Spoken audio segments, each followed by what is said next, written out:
Bismillahirrahmanirrahim. Assalamualaikum warahmatullahi wabarakatuh. Dan sampaikanlah perumpamaan kepada mereka tentang kisah dua orang laki-laki Bani Israel.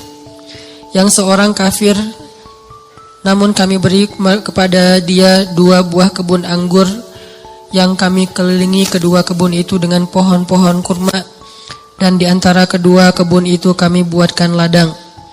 Kemudian kebun itu menghasilkan buah yang sangat banyak, yang tidak pernah berkurang sedikit pun. Dan di celah-celah kedua kebun itu kami alirkan sungai. Dan dia memiliki kekayaan yang sangat besar. Maka dia berkata kepada temannya ketika sedang berbicara dengannya, "Sesungguhnya hartaku lebih banyak daripada hartamu, dan keturunanku lebih kuat." Dan dia memasuki kebunnya dengan sikap merugikan dirinya sendiri karena angkuh dan kufur. Dia berkata, "Aku yakin kebun ini tidak akan pernah binasa selama-lamanya. Dan aku yakin hari kiamat itu tidak akan pernah ada. Dan seandainya aku dikembalikan kepada Tuhanku kelak, pasti aku akan mendapatkan tempat kembali yang lebih baik daripada ini." Sadaqallahul azim. Ini contoh orang yang GR. Gimana contoh orang yang GR? Dia itu jauh dari Allah. Malah kalau di ayat ini dia gak beriman kepada Allah sebetulnya. Dia gak menyembah Allah, dia syirik. Tapi dia ngerasa diistimewakan oleh Allah. Ada orang yang syariat gak dia jalanin, ibadah gak dia lakuin, akhlak gak baik-baik amat. Dia punya harta tapi gak pernah mau haji. Punya kelebihan harta gak pernah bayar zakat, gak pernah bantu orang lain. Sholat sering ditinggalkan, aurat dia buka. Tapi kehidupannya baik, secara finansial dia sukses, karirnya luar biasa, terus networkingnya luas. Pokoknya hidupnya itu kayak gak ada kekurangan apapun dalam urusan dunia. Lalu dia berpikir, oh kayaknya Tuhan gak benci-benci amat sama saya. Jadi gak penting-penting amat juga harus setaat yang si fulan. Buktinya tuh yang rajin ke masjid masih miskin. Buktinya tuh yang udah menjalankan syariat dengan baik masih susah. Buktinya yang udah haji ternyata kehidupannya gak lebih baik dari saya. Artinya dia kegeeran, ngerasa bahwa dia itu diistimewakan oleh Allah Subhanahu wa taala, padahal dia tuh jauh dari Allah Subhanahu wa taala. Ini contoh kegeeran. Atau dalam pekerjaan dia melakukan pekerjaan-pekerjaan yang sebetulnya dia tahu itu gak boleh. Hasilnya itu gak halal. Pekerjaan yang menzalimi orang lain, baik menzalimi secara sengaja ataupun memang sistemik. Dia sengaja ngezalimin orang kayak curang dalam timbangan gitu kan ya. Atau secara sistem memang jenis pekerjaannya itu menzalimi orang lain sehingga gak halal. Cuman dengan pekerjaan itu dia sukses gitu. Sedangkan ada temannya yang kata dia terlalu idealis, malah gak bisa sukses kayak dia. Kegeeran, merasa bahwa oh sebetulnya ini sih gak masalah kayak gini-gini amat. Yang penting kan saya nanti bantu anak yatim, fakir miskin, menyantuni panti asuhan kayak gitu-gitu untuk menghilangkan less guilty lah. Padahal dalam bahasa Al-Quran kadang-kadang Allah menyebut sanastadrijuhum min haitsu la ya'lamun. Ini dikenal dengan istilah istidraj. Istidraj. Apa itu istidraj? Pasti teman-teman pernah dengar. Istidraj itu Allah udah sampai ke tahap ngebiarin dia. Dan ini adalah paling bahaya dalam hidup seorang hamba, ketika dia dicuekin sama Allah. Kalau Allah masih perhatian sama dia, ketika dia salah Allah tegur. Ketika dia salah Allah kasih kesempatan. Ketika dia salah Allah kasih ujian. Supaya apa? Supaya dia insaf, terus dia balik kepada Allah Subhanahu wa taala. Kalau orang masih dikasih ujian, masih dikasih musibah, masih ditegur sama Allah dengan niat supaya dia balik, sebetulnya Allah masih perhatian sama dia. Justru ketika ada orang yang bikin dosa terus Allah biarin aja, gak ada masalah setelah dia bikin dosa dan seterusnya, kayaknya hidupnya tuh lempeng, nyaman. Sebetulnya Allah lagi nyuekin dia, dan dicuekin Allah itulah seburuk-buruk kondisi seorang hamba. Makanya ada surat pembukaannya itu adalah kata-kata cuek. Makanya surat itu kalau kita baca gak boleh pakai bismillah. Ta'awuz langsung ke ayatnya. Yaitu surat apa? surat Baroah. Atau nama lainnya adalah At-Taubah. Baro'atun. Arti Baro'atun tuh terserah lu deh gitu. Baro'atun tuh arti lainnya terserah kamu deh. Atau saya udah gak mau ikut-ikutan ya. Atau bahasa lain udah cuek aja deh, biarin aja dia sendiri. Atau bahasa sosmednya Allah unfollow sama dia. Masih mending unfollow, masih bisa dilihat di history ya. Di blog. Ini Baro'atun. Kalau dalam bahasa surat yang lain zarhum, biarkan mereka. Yakhudu wa yal'abu, bersenang-senang, bermain-main. Ini paling bahaya. Dan orang dalam kondisi kayak gini kadang-kadang kegeeran. Cuman kita husnuzon ke Allah, Allah gak baroah sama kita. Jangan sampai ada kesan gini teman-teman. Kita dulu mungkin pernah mengalami masa-masa yang kelam gitu ya. Atau kalau bahasa ustadz mah, atau bahasa fikih jahiliyah. Pernah mengalami masa-masa jahiliyah, banyak dosa, jauh dari Allah, ninggalin sholat, kayak gitu-gitu. Hampir semua dosa-dosa besar itu kita pernah ngelakuin.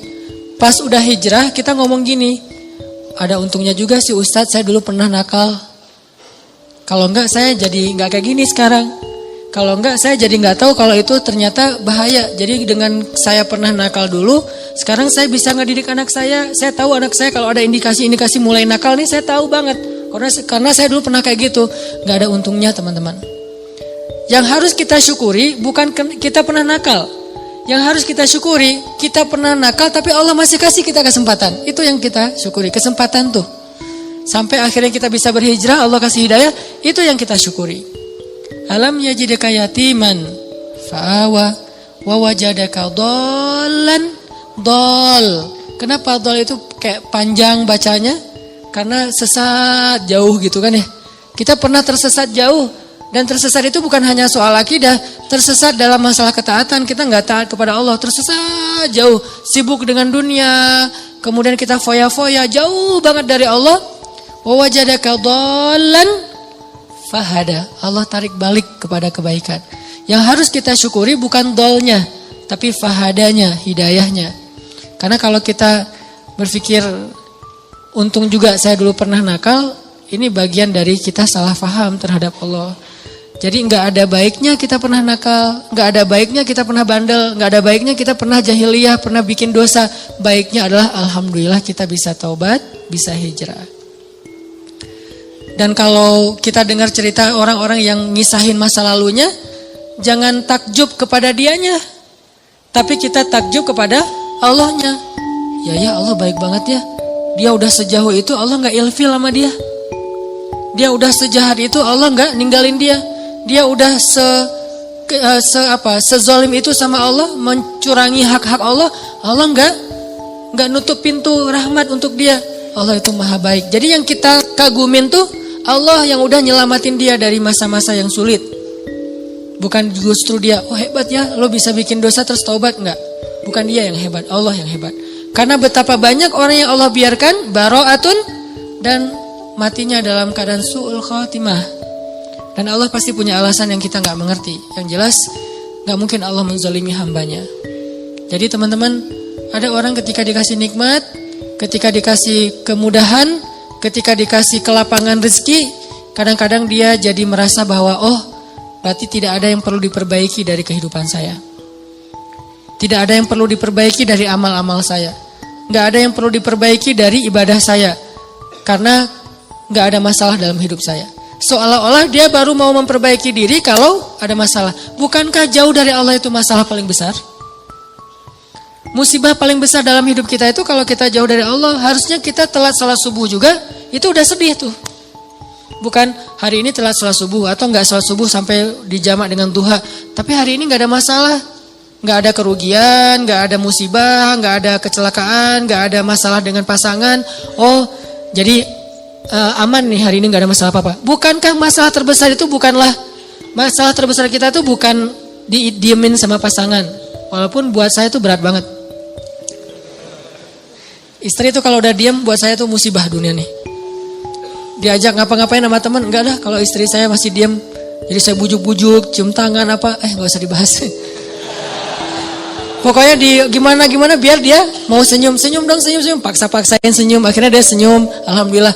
Tapi sebelum saya maksain dia senyum atau bujuk-bujuk kayak gitu, saya ngelobi langit dulu, langsung wudu, salat hajat. Ya Allah, Engkau yang menggenggam hati istri saya, balikin dong hati dia ke saya. Pas selesai assalamualaikum, pas ke kiri udah ada dia di sebelah. Drama banget sih. Nggak penting banget cerita kayak gitu. Yang jelas teman-teman, masalah terbesar kita bukan dicuekin oleh orang yang kita sayangin.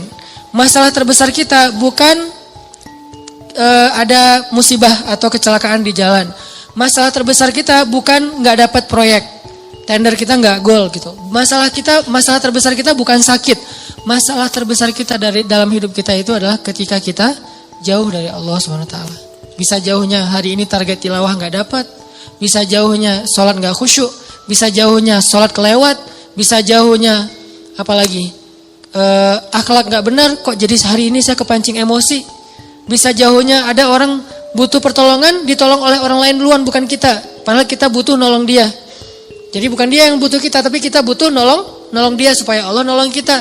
Tapi hari ini nggak ada yang datang ke rumah kita, kan sedih tuh harusnya ya. Biasanya setiap hari ada aja yang minta tolong ke saya, tapi hari ini kok nggak ada ya. Itu harusnya jadi masalah besar buat kita. Itu aja udah bisa bikin kita nggak kegeeran. Dan nikmat terbesar dalam hidup kita bukan dikasih rezeki, walaupun itu kebaikan. Nikmat terbesar dalam hidup kita bukan dikasih pasangan, walaupun itu ya penting banget. Saya nggak berani ngomong nggak penting, bahaya nanti Allah cabut lagi kan jadi jomblo, saya kan kasihan, nggak bisa ngebully orang. Nikmat terbesar dalam hidup kita bukan dikasih pasangan, walaupun itu penting. Nikmat terbesar dalam hidup kita itu bukan kaya raya, walaupun itu pengen sih. Ada yang pengen miskin? Nabi Muhammad yang pengen miskin. Walaupun kita tahu itu baik, tapi kita nggak berani. Kalau berani coba aja doa. Ya Allah, please dong miskinkan saya. Nggak ada yang berani kan ya? Yang ada Allahumma rzuqni rizqan halalan thayyiban, rizqan wasi'an, yang banyak, yang luas, yang halal. Nggak ada yang berani. Ya Allah kasih saya rezeki yang pas-pasan aja deh, jangan banyak-banyak amat, nanti bingung mau diapain. Nggak ada yang berani gitu. Umar doanya tuh pas lagi tawaf, ya Allah beri saya rezeki sesuai dengan kebutuhan saya. Jangan lebih dari itu, jangan kurang dari itu. Ini pertengahan nih. Kayak gini aja kita nggak berani. Saya nggak berani doa kayak gini nih. Karena kalau dikasih gitu, Allah kok gini-gini amat sih. Karena yang kita butuhkan itu apa? Baju, tempat tinggal, kendaraan, makan, itu doang. Terus jalan-jalan itu bukan kebutuhan teman-teman. Jadi kalau misalnya kita berdoa kayak Umar, kita udah nggak bisa traveling, having trip, jalan-jalan, have fun kayak gitu, kayaknya udah nggak bisa. Makanya saya nggak mau doa kayak Umar. Ya Allah kasih saya rezeki yang banyak, tapi jangan sampai saya jadi kufur kepada Engkau gitu. Doa yang paling aman lah ya. Kalau Nabi Muhammad lebih ekstrim daripada Umar, doanya lebih keren lagi tuh. Ya Allah hidupkan saya sebagai orang miskin, matikan saya sebagai orang miskin, bangkitkan saya bersama orang miskin. Ini kayaknya satu-satunya doa nyunnah yang kita nggak berani baca. Karena kalau sampai kita baca itu dan dikabulkan, bahaya ya. Dan kita yakin Allah maha mengabulkan doa. Buktinya apa? Kita nggak berani doa itu. Seandainya kita ragu Allah mengabulkan doa, ya udah coba aja baca doa itu. Kan kita bilang Allah nggak akan kabulkan lah doa saya. Ya udah coba baca. Ya Allah hidupkan saya sebagai orang miskin, berani nggak? Kalau kita nggak berani, berarti secara alam bawah sadar kita masih mengakui Allah maha mengabulkan doa. Buktinya nggak berani minta miskin.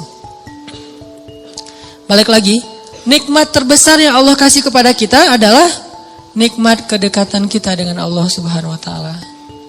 Dan setelah itu Allah limpahkan nikmat-nikmat lain yang lebih banyak.